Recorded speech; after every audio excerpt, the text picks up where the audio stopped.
Okay, hey guys, this is Mrs. Lamphere. Sorry this recording's getting out to you a little late.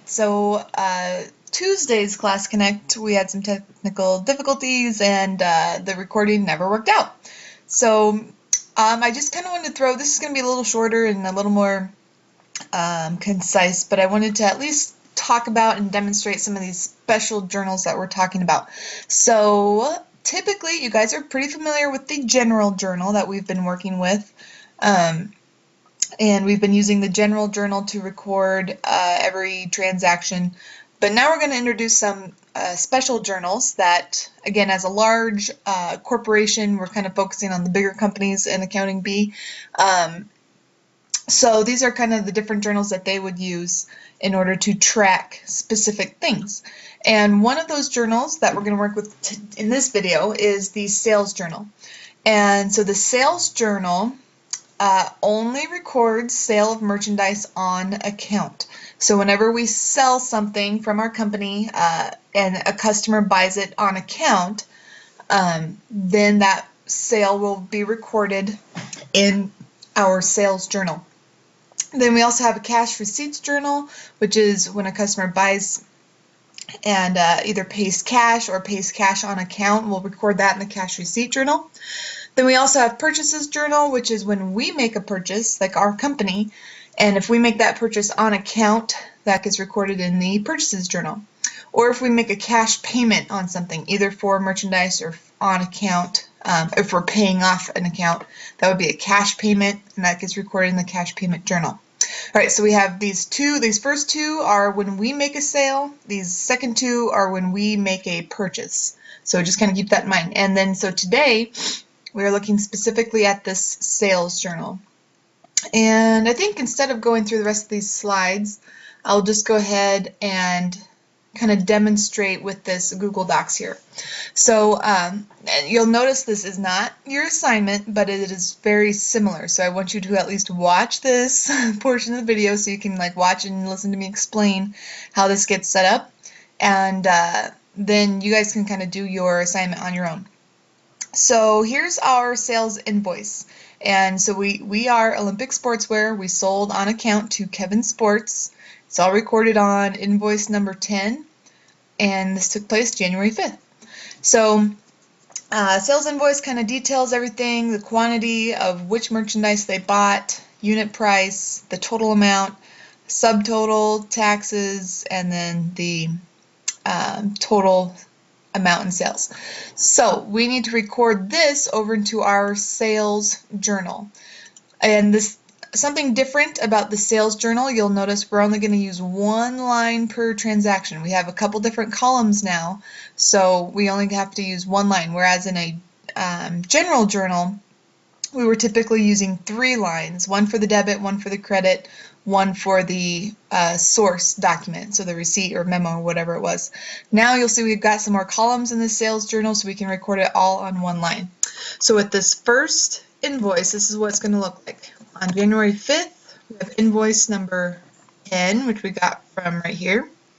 Customer's debited account. So this is the name of the customer that we are debiting their accounts receivable. So this is going towards Kevin Sports, and it is a sales credit. So we are crediting our sales revenue, this $400. We're selling $400 worth of merchandise. We have $24 in sales tax. So that $24 goes into our sales tax payable. And then we are debiting the entire accounts receivable for the total cost, which is our sales plus our sales tax, so $424. So again, that entire sale on account, he made this purchase on account, goes onto one line, and that's in our sales journal. All right, so let's look at the next sale we have down here. So this is, again, we sold on account to Nathan Ashley High School Athletics. So let's punch that in, January 7th. This is invoice number 11, Nathan Ashley High School Athletics. And you'll notice on their invoice, let's look at it a little closer. They have a subtotal of 3,000, no sales tax, and then a grand total of 3,000. So some organizations like schools are going to be tax exempt, and so they don't have to pay sales tax. And a school is one of those organizations, so we do not charge them sales tax. So in our sales journal, it's just going to look like this: $3,000 in revenue, no sales tax payable. So the total amount we are debiting this accounts receivable is $3,000. Okay, so this is the first transaction all in one line. This is the second transaction all in one line. So now our next step is going to be to post those transactions into the accounts receivable subsidiary ledgers. Okay, so these are their individual, we still are tracking the individual accounts for each customer that we are selling on account to. So when we post those to the accounts receivable subsidiary ledger, we're going to stick with the same dates that the transaction happened. So on January 5th, we don't really need anything for particulars. Post reference, now we're finally going to use this column that we hardly ever use. So the post reference is we put an S for, so capital S for sales journal, and then we're going to put 16. So we're saying from the sales journal on page 16, we're getting this information. So we are debiting, right? Because we have an accounts receivable debit. We're debiting this account for $424, which gives us a balance of $424.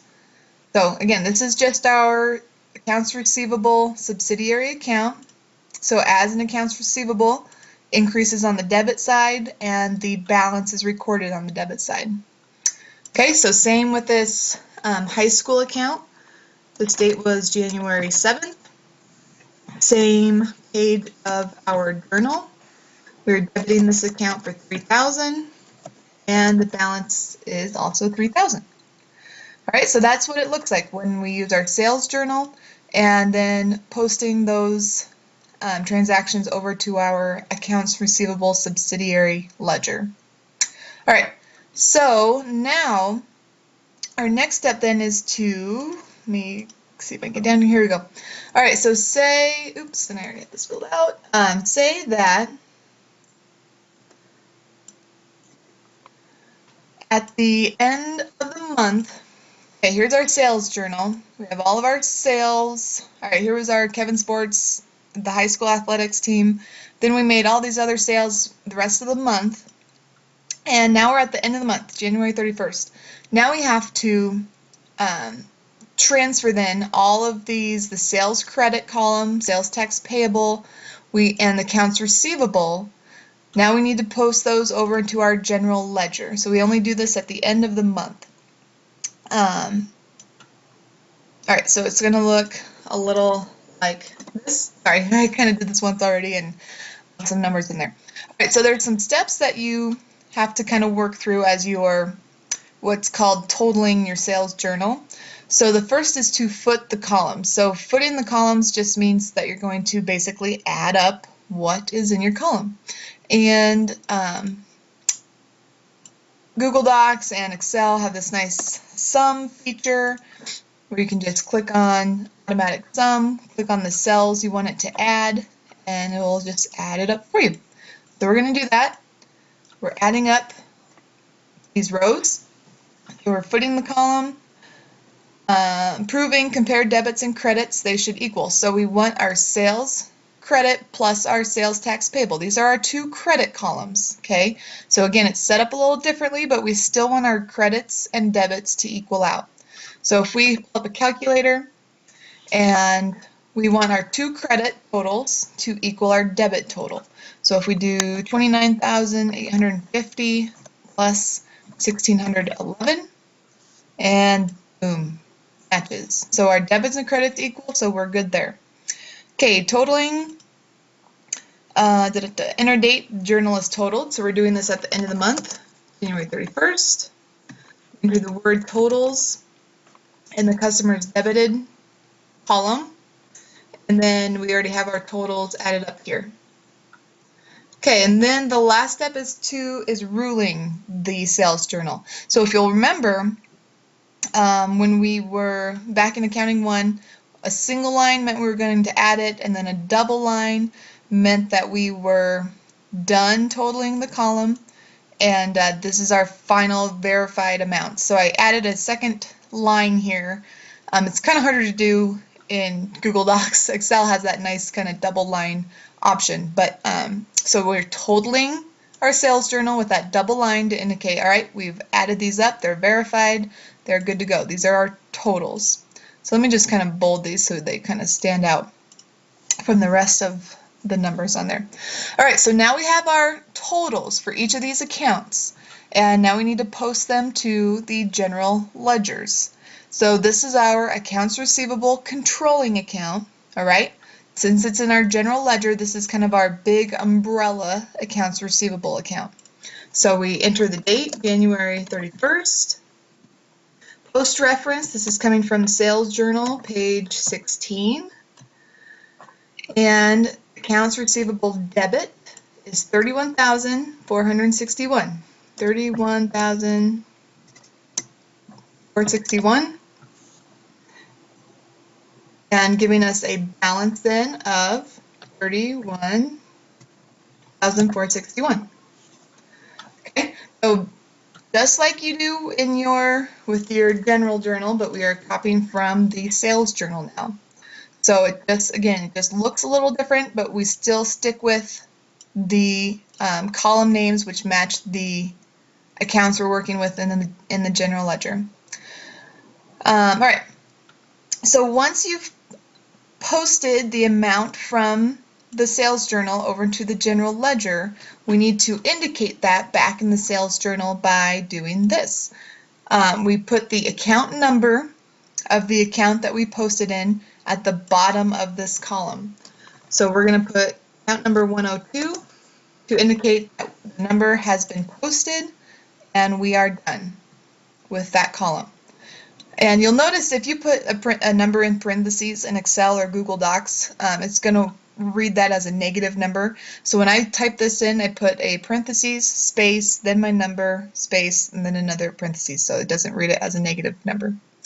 Okay, so now let's post to our sales tax payable. So again, on January 31st, post reference sales journal, page 16. So now we are crediting, we credit our sales tax payable because the increase is on the credit side, 1611, and our balance is on the credit side for 1611. And we show that that number has been posted by recording the account number 202. Okay, last one, sales credit. We go over to our sales account, January 31st, sales journal, page 16. Crediting this account for $29,850, giving us a balance of $29,850. Last step, post that, or indicate that the number has been posted, and we're good to go. Again, that last step was to post your account numbers back to the sales journal. So this is at the bottom of our sales journal page, just indicating that, all right, we have our totals, we posted them to the correct general ledger accounts, and we're ready to start a new month. So that is what the sales journal looks like. The assignment that you guys have, I think it really only deals with recording these transactions and copying them over to the accounts receivable subsidiary ledger. So if you're working on the assignment, make sure you refer to this page in the recording to help you out.